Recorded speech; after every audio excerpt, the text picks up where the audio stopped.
Peuple de Dieu, nul n'est l'importance aujourd'hui de rappeler la situation dans laquelle nous nous trouvons. Vous voyez, l'Église est toujours persécutée par les conspirationnistes qui ont décidé de la garder fermée. Vous voyez, les lieux de culte sont toujours fermés sous l'inspiration conspirationniste de ceux qui pensent que nous ne devons pas adorer notre Dieu en lieu de culte. Voyez-vous, tout le pays fonctionne, toutes les institutions fonctionnent. Vous pouvez trouver tous les lieux où se retrouvent plein de personnes. Tout ce qu'on a demandé à l'Église n'a pas été demandé à ces organisations ou à ces entités ou à ces lieux publics-là. Mais c'est l'Église. Ceci prouve à suffisance qu'en fait l'Église est persécutée, que l'Église est victime d'une conspiration qui s'est dévoilée aujourd'hui au grand jour. Il n'y a qu'à regarder ce qui se passe pour comprendre cela. Regardez, là vous avez les images du COPIL, là où ils font leurs tests. Regardez, vous voyez, quelles sont les mesures qui sont respectées là? Rien du tout, regardez. Il y a le sol, tout ça là, rien. Il n'y a pas de gel. Regardez comment les gens sont, regardez. Il n'y a vraiment rien qui prouve qu'on est au COPIL donneur de leçons. Les partis politiques sont en activité. Les partis politiques se réunissent. Et dans ces partis politiques-là, on ne trouve pas les marquages au sol. On ne trouve pas la distanciation sociale. On ne trouve pas les gels à l'entrée. Regardez vous-même là. Regardez ça. Ça, c'est les partis politiques qui se réunissent. Il y a quelle distanciation sociale là? Quelle distanciation? Là, parti politique là. Regardez bien. Il y a quelle distanciation ici? Voilà les salles de réunion. Voilà. Il y a quelle distanciation? Ils portent les masques. Mais regardez, il y a quoi au sol? Il n'y a rien. Regardez entre les chaises. Il y a quoi? Il y a 5 mètres. Il n'y a rien. Donc voyez-vous que les gens qui partent à ces réunions-là, c'est les mêmes aussi qui doivent aller à l'église. Ça veut dire que, en fait, coronavirus n'existe plus dans les partis politiques, n'existe plus ailleurs. C'est à l'église que c'est aller se cacher. Comme ça, il ne faut pas aller à l'église ou au lieu de culte. Parce que c'est là-bas où Corona allait se cacher. Parce que partout, les gens sont libres de ne pas respecter les mesures barrières. Mais c'est à l'église seulement qu'on demande les mesures barrières. Alors que ces mêmes personnes qui sont dans les réunions des partis politiques vont soit dans une mosquée, soit dans une église. Donc c'est à l'église que Corona se cache. C'est ce que vous voulez montrer à la face du monde. Que c'est l'église, le centre d'incubation du coronavirus. Regardez Montboué, regardez Montboué. Les gens se baladent, regardez. Vous-même regardez ça. Montboué est là. Regardez comment c'est. Regardez. Ce sont ces mêmes gens-là qui vont aller à l'église. Donc Corona n'est pas là au marché. Corona n'est pas au parti politique. Corona est à l'église. C'est pour ça qu'il faut maintenir les églises fermées. C'est vraiment une injustice et une discrimination. Vous êtes en train de conspirer contre l'église. Et Dieu n'accepte pas ça. Et Dieu ne laissera pas faire ça. Ça, c'est un sérieux manque de sérieux qui s'affiche là. Et faisons vite. Parce que nous avons compris que vous faites exprès. Et nous, je le répète, nous nous organisons pour passer le 17 août en déconfinement. C'est l'indépendance. Et après, pour distraire les gens, vous allez créer des faux scandales dans les lycées. Vous suspendez les proviseurs.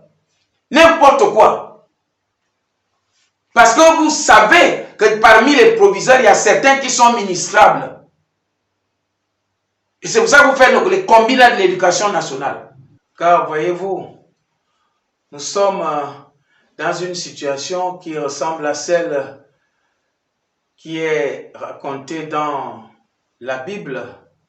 Cette histoire de la Bible où Hérode envoyait, n'est-ce pas, ses soldats tuer tous les premiers-nés garçons de toutes les familles qui avaient, n'est-ce pas, moins de 2 ans, pour qu'ils soient sûrs que parmi ces garçons-là, Jésus devait être assassiné.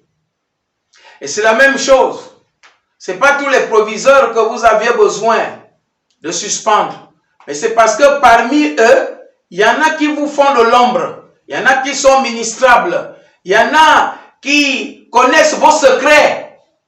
Et vous avez suspendu tout le monde pour être sûr qu'au moins ceux-là sont à l'intérieur et ils ne sauront pas que c'est ciblé. C'est ce que vous êtes en train de faire. L'histoire d'Hérode.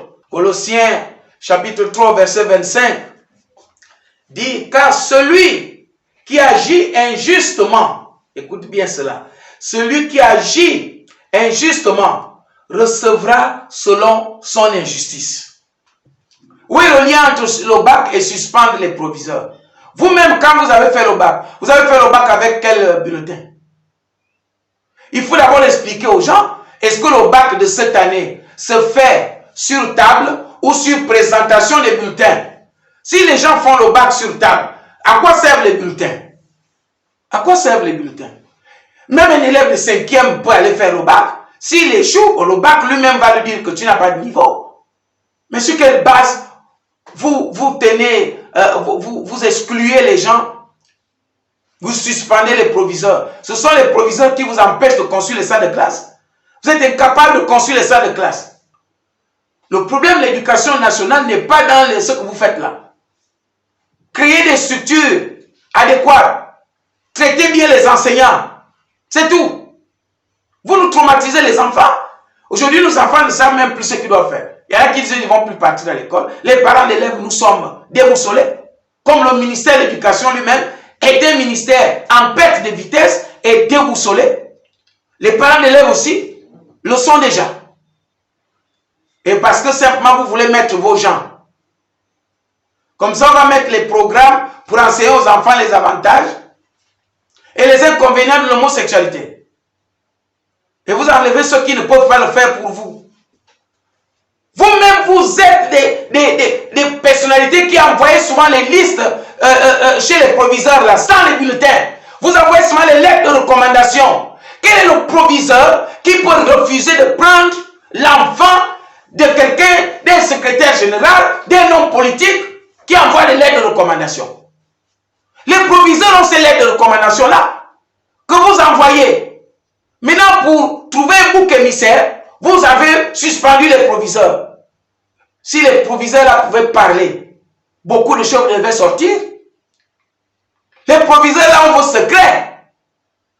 Ils ont vos secrets. C'est pour ça que vous les suspendez. Regardez-moi les gens qui souffrent d'un sérieux manque de sérieux à l'éducation nationale. Pour ceux qui disaient, bon voilà, il y a une femme qui est Premier ministre maintenant. Vous voyez? Vous voyez? Ça va de mal en pire. Que ce soit une femme ou quelqu'un d'autre, tant que c'est les mêmes gens qui ont voté la loi pour l'homosexualité, c'est le même esprit de la régression du pays qui continue, du gouvernement qui soutient l'homosexualité. C'est un gouvernement homosexualiste. Donc rien ne peut changer. Au contraire, on va de scandale en scandale. Hein? C'est toujours du n'importe quoi. Le livre de Proverbes est clair là-dessus. Proverbes chapitre 11, verset 1, nous enseigne bien cela. La balance fausse est en horreur à l'Éternel, mais le poids juste lui est agréable. Nous devons faire ce qui est juste. Nous ne devons pas faire comme vous faites là. Et comme vous êtes dans la confusion totale, vous avez attaqué l'église. C'est à 15 jours du bac que vous venez suspendre les proviseurs. Vous êtes terrible. Vous suspendez les proviseurs pour justifier les coups bas que vous avez déjà organisés dans le secret. Vous suspendez les proviseurs. Dans quel établissement vous trouverez que c'est le proviseur qui remplit les bulletins?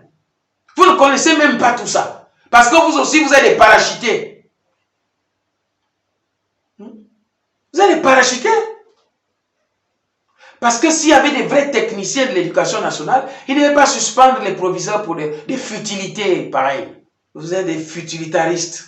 Tout ce que vous savez faire, c'est de vous battre pour des choses inutiles.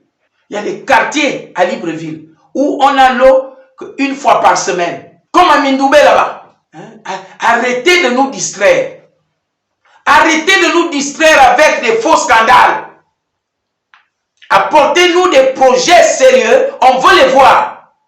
Quelqu'un peut avoir le bac avec une sous-moyenne en classe. On l'a souvent vu.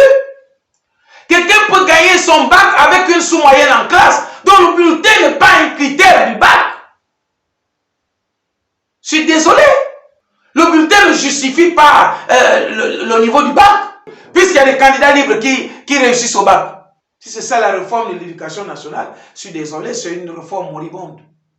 Ça veut dire que ceux qui n'ont pas eu les moyens de s'inscrire dans un établissement et qui veulent passer le bac et l'avoir, ils n'ont pas cette égalité de chance-là. Je ne justifie pas ceux qui font les faux bulletins, qui font bien, mais qui encouragent ça? C'est vous. C'est vous qui encouragez l'affaire des faux bulletins. Parce que si tous les élèves, tous les jeunes là avaient la possibilité d'entrer dans un établissement public, ils n'auraient pas fait ça. Encore qu'il faut prouver que ces bulletins-là sont faux. Parce que c'est vous qui le dites. Parce que c'est vous aussi qui avez la capacité de dire, sans que personne ne vous en demande la preuve, qu'on sache que c'est faux. Puisque vous avez publié la liste des proviseurs. Maintenant, publiez aussi la liste des faux bulletins. Vous n'avez rien à dire, vous restez tranquille. C'est tout.